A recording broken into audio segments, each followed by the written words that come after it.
O Em Dia com a Saúde está no ar.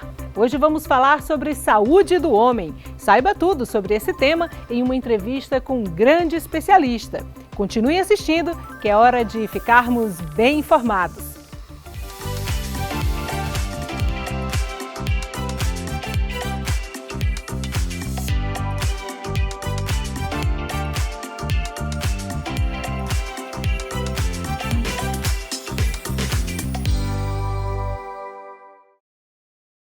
Homens vivem aproximadamente 7 anos menos do que as mulheres e 70% dos homens que procuram ajuda médica tiveram a influência da mãe ou esposa. A situação já é bem conhecida dos profissionais da saúde e para saber como mudar essa realidade, buscando uma maior conscientização, eu converso agora com o urologista Paulo Roberto Marques. Seja muito bem-vindo.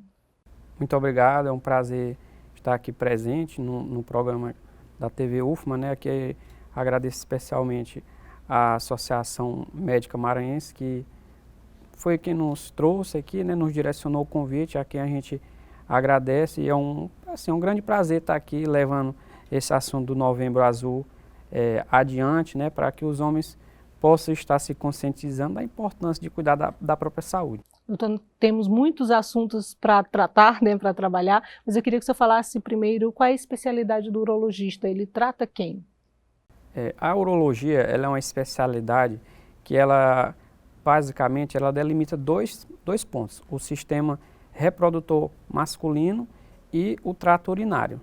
É importante a gente falar dessa forma porque existe uma ideia de que o urologista é médico somente de homem, né? E, na verdade, o urologista é um médico muito completo. Ele é médico de toda a família, médico do homem, médico da mulher, médico da criança, médico do idoso. Por exemplo, uma mulher que tem incontinência urinária, seja de qualquer tipo, é o urologista quem trata. Por exemplo, uma criança com infecção urinária, é o urologista também quem vai tratar. E, por exemplo, uma idosa que tem um caso de um cálculo renal, que são as famosas pedras nos rins, ela vai procurar o urologista. Então é bom que a gente tenha esse enfoque, né? Que a urologia é uma especialidade que pode ser procurada por todos, né? Pelo homem, pela mulher e por toda a família, assim a gente pode dizer. Perfeito. Toda a família, mas dentro da família tem uma pessoa que é mais difícil de ir ao médico, o homem. Tem diminuído isso? O homem tem buscado mais informação, mais ajuda médica? Pois é, o que a gente tem visto, que campanhas como o Novembro Azul, elas têm levantado essa grande bandeira, né, de fazer com que o homem procure o atendimento médico. Mas é um grande fato, é tanto que a gente tem os dados, né, que 70% dos homens, quando procuram ajuda médica, é por influência ou da esposa ou de amigos, né? Dificilmente ele tem esse know-how, né, de agora eu vou procurar um médico por espontânea vontade. Então a gente destaca a importância de campanhas como o Novembro Azul na importância da conscientização do cuidado masculino, né, porque a gente no Novembro Azul levanta muito a bandeira do câncer de próstata, mas também, além disso, a gente traz outros pontos que são muito importantes para o homem, né, que é a questão do colesterol, uma glicemia capilar, né, para ver se o paciente tem um risco de ser diabético ou não. Outro ponto muito importante, a pressão arterial sistêmica. Tem muitos homens que nem sequer imaginam que possam estar hipertenso. Outro ponto muito importante, o risco de câncer em outras áreas no corpo. Então, os homens ainda enfrentam esse tabu, mas eu confio que a gente tem revertido isso aí nos últimos anos. Queria que o senhor falasse um pouquinho como acontece a consulta, quais são os passo a passos, ou seja, quais são os exames que são solicitados? A consulta com o urologista nos últimos anos mudou muito. O exame de sangue que a gente faz, que chama PSA, que é um antígeno produzido pela próstata, ele facilitou muito a consulta do homem. O homem, na maioria das vezes, ele não gosta de uma consulta muito demorada. Então, a gente tem levado o enfoque para essa parte laboratorial de exame de imagem, como ultrassom de próstata, a dosagem do PSA, os exames de testosterona, para assim fazer uma triagem inicial. Quando o paciente tem um PSA na casa, por exemplo, aí de 0,9, que é um exame bem baixo, acaba que a gente pode ficar acompanhando somente com esse exame. Isso tem facilitado muito o acesso à saúde masculina nos últimos anos, porque o exame do toque retal, além de ter por trás dele um grande preconceito, existia aí um grande tabu que foi criado ao longo dos anos, né? Então hoje, com essas campanhas conscientizadoras, com novas tecnologias, né, para se ter ideia, hoje nos congressos de urologia já se debate se há necessidade de se fazer o toque retal ou não. Por exemplo, agora a gente teve no Congresso Paulista de Urologia, onde todos os urologistas do Brasil estavam lá, a gente teve uma bancada justamente para discutir toque retal, eu faço ou não faço. Grandes urologistas do país acabam que eles estão deixando isso em segundo plano porque estava afastando os homens do consultório. Então, hoje a gente tem uma gama de exames para oferecer ao paciente para que ele justamente vença esse tabu do preconceito que levou muitos homens a perder sua vida, porque preferiam não ir ao médico a ser submetido a esse tipo de exame. Então, com exames como ultrassom, PSA e até uma ressonância de próstata, a gente tem alcançado grandes resultados e tem levantado a bandeira contra o preconceito. E já que são as mulheres que geralmente levam os namorados, maridos, filhos, quando o menino deve ir ao urologista pela primeira vez, a menina tem uma marca que é muito clássica, né? A primeira menstruação. E o menino?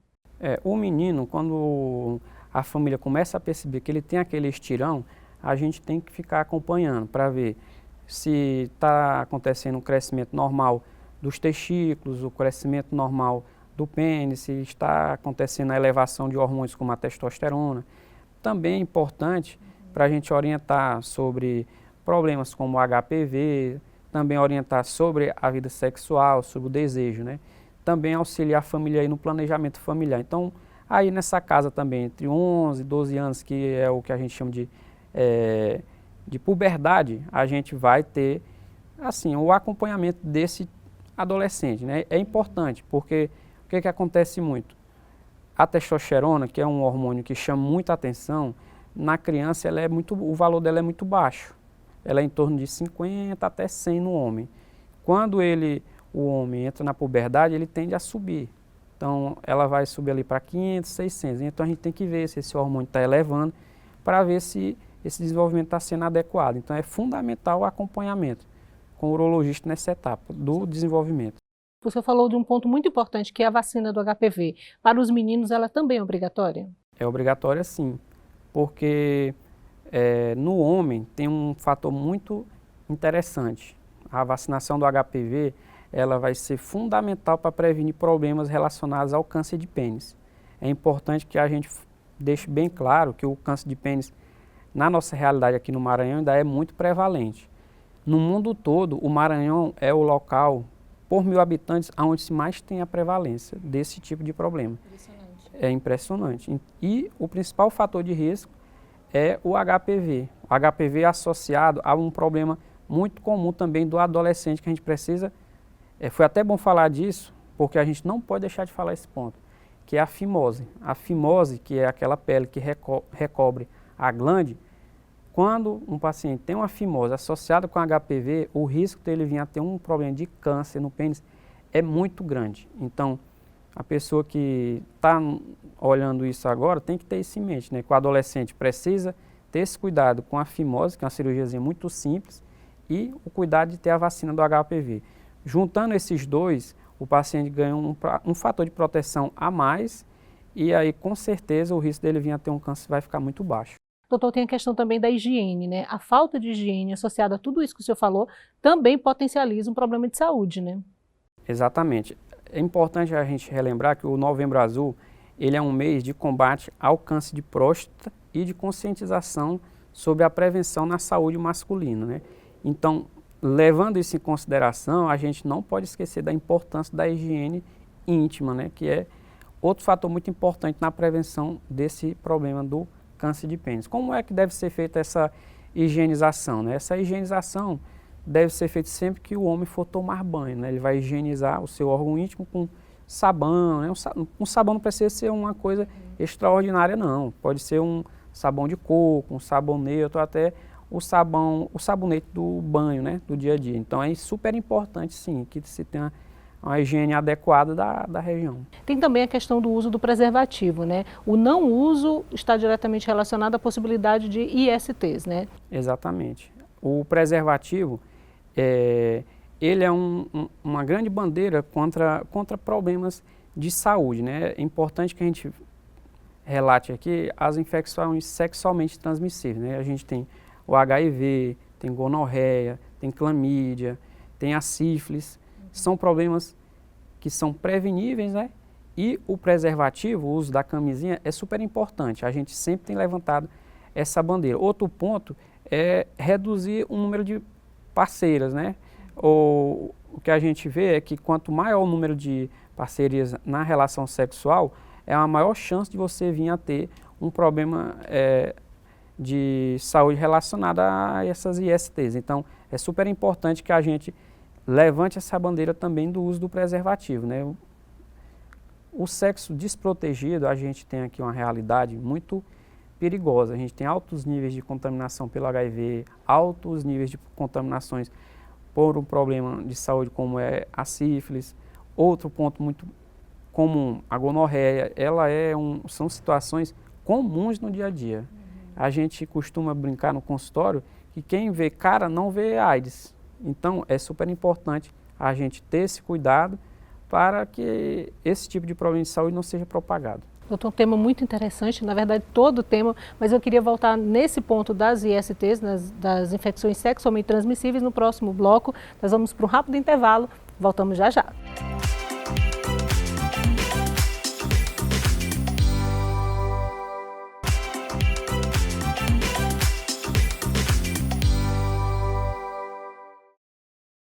Eu continuo conversando com o urologista Paulo Roberto Marques. Doutor, no primeiro bloco nós falamos sobre infecções sexualmente transmissíveis. Eu retomo esse assunto para falar um pouquinho sobre os sintomas. Geralmente o homem já procura quando tem algum tipo de sintoma? Sim, é importante que a gente tenha esse tipo de assunto, porque, na verdade, esse é um dos assuntos que mais assustam os homens, por incrível que pareça, porque nesse ponto, o homem, podemos dizer assim, ele é mais atingido, porque o órgão sexual dele, ele é externo, né? Então, qualquer coisa que acontece ali chama muita atenção. Por exemplo, um paciente que tem uma doença, por exemplo, um sífilis, ele vai ter uma úlcera na região da glande que assusta muito. Já um paciente que tem um problema de gonorreia ou então a clamídia, ele vai ter um corrimento. Toda vez que ele vai urinar, tem uma descarga purulenta ou uma descarga branca pela uretra que assusta muito. Outras doenças sexualmente transmissíveis, como o cancro mole, tem uma lesão ali que não cicatriza, é uma doença menos comum, como a candidíase. A candidíase causa vermelhidão, uma irritação muito grande, levando a um caso de uma bala no postite, né? Então, são sintomas que assustam muito aos homens, né? Por outro lado, já temos o problema do HIV, que em fases iniciais não dá sintomas. Então, o que a gente tem recomendado para os pacientes, né? Principalmente quem tem vida sexualmente ativa e que tem tem atividade sexual com várias pessoas, é que recorrentemente façam um check-up laboratorial, um exame de urina, para ver se está com sua saúde sexual em dia. Doutor, o câncer, né, tanto de próstata quanto de pênis, talvez seja o que mais assusta os homens, mas essas ISTs, elas também podem provocar danos muito severos? Com certeza. A gente tem um exemplo mais comum do dia a dia masculino, são essas doenças como a gente mencionou há pouco, no caso as uretrites que a gente fala, né? Elas, como é o caso da clamídia, elas podem fazer uma lesão irreversível no canal do pênis, fazendo com que a passagem da urina seja fechada e aí o paciente não consiga mais urinar. E aí é uma situação de saúde muito complicada. Às vezes o paciente precisa de derivações urinárias mais complexas, fazer plásticas dentro do corpo do pênis, então é uma situação muito delicada. Então é importante levar esse recado para que o paciente sempre lembre, né, de usar um preservativo e evitar de ter um problema mais sério. Informação de qualidade no Em Dia com a Saúde. Com certeza, com tanta informação assim, dá para se cuidar um pouquinho mais, dá para ir ao médico e fazer todos os exames, né, doutor? Vamos Sim. falar agora sobre o câncer, né? O câncer de próstata, né? O Novembro Azul, ele foca um pouco mais na questão do câncer, né? Por talvez ser a doença, o problema de saúde mais conhecido, né? Acabamos de falar de outros problemas, mas eu queria que você falasse um pouquinho sobre o câncer. Ele tem sintoma? Sim, agora falando do câncer de próstata, esse mês de Novembro Azul, ele tem essa principal bandeira, né? O grande risco do câncer de próstata é que ele é inicial nas fases, assim, no começo, né? O paciente não tem sintoma algum.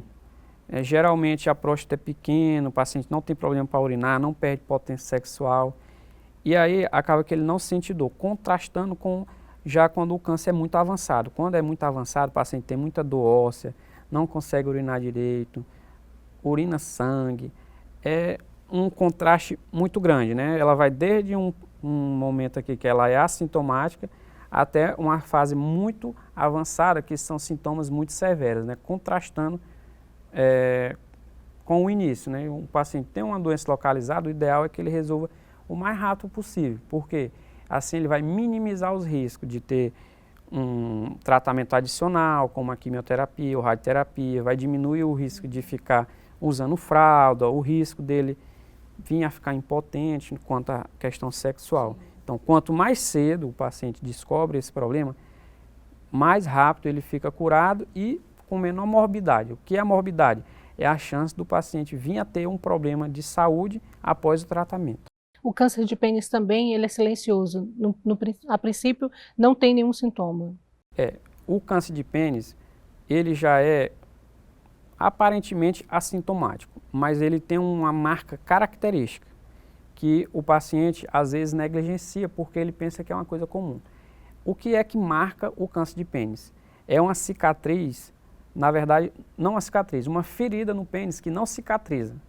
O paciente passa pomada e ela não melhora e vai ficando, passa 6, 7 meses com aquela pequena lesão que não melhora e não muda nunca. Então, isso é um grande fator de risco para o câncer de pênis. É aquela lesão que não cicatriza na cabeça da glande.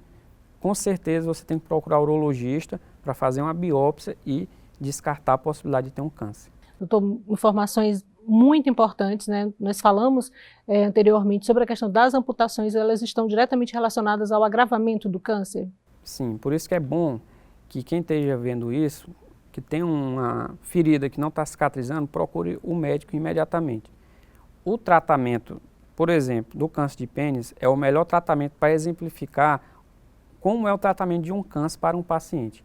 Quando você tem um câncer pequeno, a chance de você curar ele é muito alta.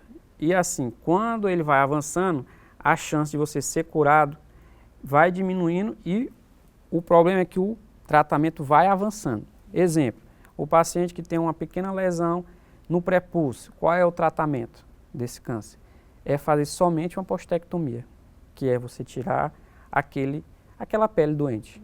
Já se esse problema avançou para dentro do pênis, que é para o corpo cavernoso, ou até na uretra, a conduta já é fazer a amputação.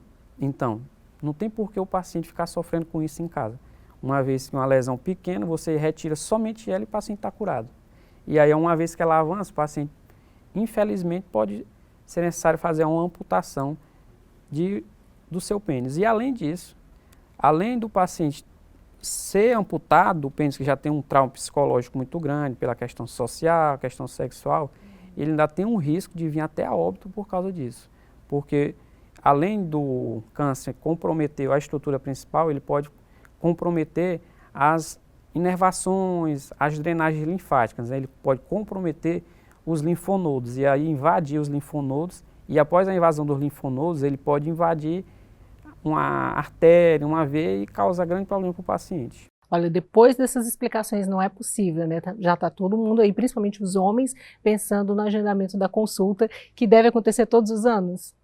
O que a gente tem recomendado para o paciente que não tem nenhum problema de saúde é que ele faça a consulta anualmente, independente da idade. Por exemplo, paciente de 38 anos, não custa nada ele ir lá fazer um check-up. Eu bato sempre nessa tecla. Não custa nada ele fazer uma dosagem de um colesterol, de uma testosterona, ver como é que está a glicemia, o seu risco de vir a ter problemas secundários de saúde. Já o homem com fator de risco para um câncer, por exemplo, quem é o homem que tem fator de risco com câncer de próstata? É o homem que tem um irmão que já teve um câncer, um pai, um tio.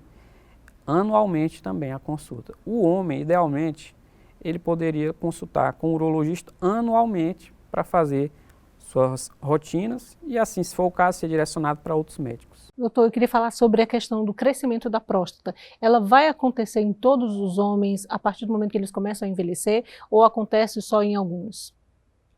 O envelhecimento saudável, ele requer o acompanhamento com o urologista. Se a gente pegar um mundo de homens, vamos supor, 100 homens, e acompanhar eles até eles fazerem 100 anos, quase que 90% deles vão ter o aumento benigno da próstata. O aumento benigno da próstata, que é a hiperplasia prostática benigna, ela é uma doença, eu costumo dizer isso aos pacientes, ela é uma doença de uma pessoa privilegiada, porque ela teve o privilégio de viver muitos anos. Um paciente de 80 anos que tem uma próstata de 50 gramas, o que isso está significando? Que ele está envelhecendo.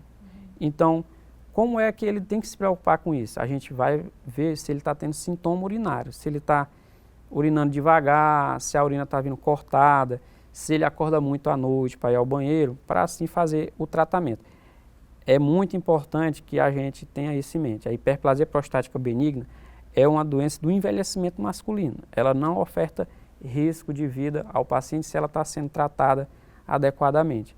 O câncer não. O câncer já é outra coisa, é outra modalidade. São duas doenças diferentes. O câncer, ele acaba ofertando alto risco de vida para o paciente se ele não for tratado adequadamente. São duas coisas diferentes, mas que precisam ser abordadas e tratadas adequadamente. E outro ponto que é muito importante da gente destacar, que eu particularmente acho muito curioso, é que o câncer é assintomático, mas a hiperplasia prostática benigna dá muitos sintomas no paciente. E qual desses dois é o que mais leva o paciente ao consultório? É a hiperplasia, porque ela dá muitos sintomas e acaba confundindo as pessoas. Nossa, por que um câncer não me dá sintoma e esse aqui que é uma doença benigna eu estou tão sintomático? Porque são coisas totalmente diferentes. Então a gente não pode criar essa confusão, é importante a gente esclarecer isso aqui. E as pessoas que têm mania de ler o resultado do exame em casa, que vê crescimento da próstata, já fica com medo de ser um câncer, mas como você está explicando, uma coisa não tem nada a ver com a outra. É né? totalmente diferente, né? Isso aí é importante falar, é um conceito histológico. A gente tem que entender basicamente o seguinte, a próstata ela é como se fosse uma cebola. Você pega uma cebola e corta ela ao meio, você tem várias camadas. Não é assim que funciona a cebola? A parte central e aquela mais assim próxima ao centro, na próstata, é aonde acontece a hiperplasia prostática benigna. Por isso que ela dá tanto sintoma, porque ela meio que entope o canal urinário. Já a parte mais externa, que a gente chama de periférica, é aonde acontece o câncer. Então ele não dá problema, não dá sintoma, mas em compensação ele vai crescendo para fora. Aí o que acontece? Ele invade a coluna, ele invade o reto, ele invade os vasos. Então, assim, quando você descobre, ele já está muito avançado. Então, são coisas totalmente diferentes. É importante que a gente tenha isso em mente para que nossos pacientes não criem confusão nesse ponto. O programa de hoje está quase chegando ao fim, muitas explicações, muita conscientização, acho que mais claro do que isso impossível, diferença de crescimento da próstata, câncer, várias ISTs que foram trabalhadas aqui, que foram faladas pelo doutor. Doutor, só para encerrar, eu queria que você falasse alguma coisa para conscientizar um pouco mais, chamar de repente esses homens para o consultório, para que façam o exame anual, para que passem por todos os exames. O recado mais importante que eu tenho para dar aos homens nesse mês de Novembro Azul, é que só quem ganha quando faz uma rotina de exames e vê algum problema é você mesmo. Porque eu costumo falar aos meus pacientes que um paciente morrer de um câncer de próstata é muito triste, porque é uma doença que é hoje em dia um tratamento muito fácil, existem várias modalidades de tratamento. Ou então o paciente perder sua vida sexual por um câncer no pênis, que uma vez que ele fez uma postectomia, por exemplo, ele poderia muito bem ser curado. A urologia, quando a gente fala dos problemas relacionados a ela, ela tem essa vantagem. São problemas que, quando descobertos no começo, têm um alto índice de resolução. Então, não tem por que os nossos pacientes temerem a rotina. A gente recomenda que você faça a consulta anualmente e assim tenha mais saúde e uma melhor qualidade de vida. Obrigada pela sua participação aqui no Em Dia, doutor. Muito obrigado pelo convite, nós estamos sempre à disposição, quando precisar é só nos chamar que a gente retorna sim. Obrigada. No programa de hoje, eu conversei com o urologista Paulo Roberto Marques sobre saúde do homem. O programa vai estar disponível também no YouTube da TV UFMA. O de hoje termina por aqui. Lembrando que você pode mandar dúvidas ou sugestões para o endereço que aparece aqui na tela. Hoje está terminando, mas eu volto na próxima semana com mais um tema que vai deixar você em dia com a saúde. Até lá!